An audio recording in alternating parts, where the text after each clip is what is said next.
PPS Daudgaon. Today we are starting our daily activity. One day we have taken the challenge of 100 days, 100 structures. And today is day 61. आज जो दिवस आहे स्ट्रक्चरचा तो आहे 61वा दिवस. कितवा दिवस? 61वा दिवस. ओके, बघा, yesterday and the day before yesterday we started the sentence of shall be, will be. shall be आणि will be चे सेंटेन्स, त्याला आपण टेन्सच्या भाषेत जर म्हणायचं झालं तर फ्युचर कंटिन्युअस टेन्सचे स्ट्रक्चर आपण सुरुवात केली होती. आणि सुरुवात कशी केली होती आपण? गणेश आंबा खात असेल. Ganesh will be eating a mango. काय होतं वाक्य?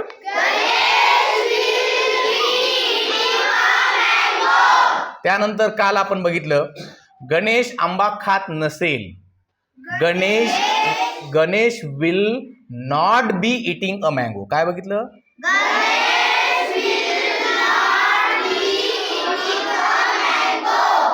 आज आपल्याला करायचे आहेत याचे क्वेश्चन्स. काय करायचे आहेत? क्वेश्चन. मग क्वेश्चन्स करताना स्ट्रक्चर आहे बघा, shall oblique will plus S plus be plus VING plus O. ठीक आहे, शॉल आणि विल घेतलेले आहेत. त्यानंतर आपले सब्जेक्ट आहेत. कोण सांगेल रे सब्जेक्ट आपले सगळे? Who will tell me all subjects? Yes, I, we, they, you, he, she, it, now. Very good. बघा, आपण शॉल प्रिपेअर करायचे कशासाठी? आय आणि वी साठी, आणि विल आपण या बाकीच्यांसाठी प्रिपेअर करायचं. तसं आपण विल सगळ्यांसाठी सुद्धा वापरू शकतो. त्यानंतर आपण बी घेतलेला आहे. त्यानंतर VING मध्ये आपण वेगवेगळे वर्ब घेतोय. आता if we use different type of verb then it will easy to use that again and again. आपण जर ते वापरले तर ते पुन्हा पुन्हा वापरायला सोपं जातं. त्याच्यामध्ये आता आपण पहिलं वर्ब घेतलं आहे बघा, स्टार्ट. स्टार्ट म्हणजे सुरू करणे. बघा, पहिलं वाक्य आहे मी नवीन प्रकल्प सुरू करत असेल. त्याच्या अगोदर आपण ते आधीचे दोन वाक्य घेऊया. मी नवीन प्रकल्प सुरू करत असेल.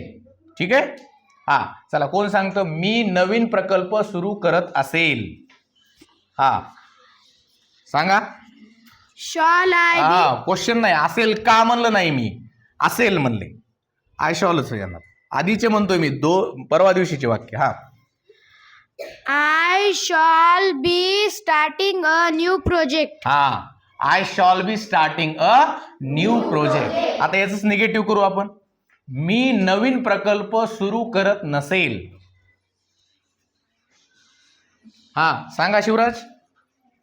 I shall not be starting a new project. I shall not be starting a new project. आता याचाच क्वेश्चन करूया आपण. मी नवीन प्रकल्प सुरू करत असेल का? हा, सांगा. Shall I starting a new project? बी खाल्लं, भूक लागली होती का? पुन्हा एकदा सांगा. Shall I be starting a new project? Shawl I be starting a new project. ठीक आहे, सांगा बरं, ती नवीन प्रकल्प सुरू करत असेल का? ती नवीन प्रकल्प सुरू करत असेल का? हा, सांगा. Will she be starting a new project? शाबास. Will she be starting a new project. आता पुढं बघा, आपण घेतलं गोईंग. गो. बघा, आम्ही सहलीला जात असू का? पण त्याच्या अगोदर आधीचे दोन वाक्य घेऊया. आम्ही सहलीला जात असू. कोण सांगतं? आम्ही सहलीला जात असू. आम्ही we shall be going to picnic. हा, we shall be going to picnic. आम्ही सहलीला जात नसू. चला, कोण सांगतं? हा, सांगा. We shall be not going to picnic. हा, नॉट थोडं आधी घ्यावं लागेल आपल्याला. We shall not be. हा, We shall not be going to picnic. शाबास. We shall not be going to picnic. आम्ही सहलीला जात असू का? चला कोण सांगतं? आम्ही सहलीला जात असू का? हा इकडं वेदिका दिदी. हा Shall we going to picnic? शाबास. Shall we going to picnic. त्यानंतर हा बी राहिलं, मी पण विसरलो, पुन्हा एकदा. हा Shall we be going to picnic? हा बघा बरं, मी पण विसरलो, तुमचं लक्ष आहे. ठीक आहे नाही. चला त्यानंतर ड्राईव्ह. बघा, ते कार चालवत असतील का? ते कार चालवत असतील का? हा शुभांगी सांगा. Will they be driving a car? Will they B driving a car. चला पुढे जाऊया आता. ट्रॅव्हल. ट्रॅव्हल म्हणजे प्रवास करणे. ठीक आहे. तू पुढच्या आठवड्यात प्रवास करत असशील का? तू पुढच्या आठवड्यात प्रवास करत असशील का? हा चला संध्या दिदी. हा Will you be traveling next week? Will you be travelling next week. तू पुढच्या आठवड्यात प्रवास करत असशील का? चला ट्रस्टिंग. ट्रस्ट. चला तो माझ्यावर विश्वास ठेवत असेल का? चला लवकर. तो माझ्यावर विश्वास ठेवत असेल का? सांगा. Will he be trusting trusting me. me? हा शाबास. Will he be trusting me. बरोबर आहे. हा चला त्याच्यानंतर बाय. बाय म्हणजे काय? विकत घेणे. ती नवीन साडी खरेदी करत असेल का? ती नवीन साडी खरेदी करत असेल का? हा सांगा. Will she be buying a new saree?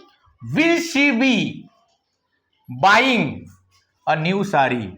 ती नवीन साडी खरेदी करत असेल का? बघा अशा पद्धतीनं आपल्याला क्वेश्चन सुद्धा तयार करता आले पाहिजे फ्युचर कंटिन्युअस टेन्सचे. So it is very essential that we should use new verbs. आपण नवीन नवीन ज्या वेळेला वर्ब्स वापरू त्यावेळेला ते वापरल्यामुळं, सतत वापरल्यामुळे ते आपल्याला काय होतील? युजफुल होतील. कारण ते आपण नेहमी नेहमी यूज केले. ते युजफुल तर आहेत, पण ते आपण नेहमी नेहमी यूज केल्यामुळे ते मेमराईज करायची गरज पडणार नाही. So you should make 30 sentence using this structure. This is the homework for all of you. Thank you so much for watching our video. This is ZPPS Daudgaon. Thank you.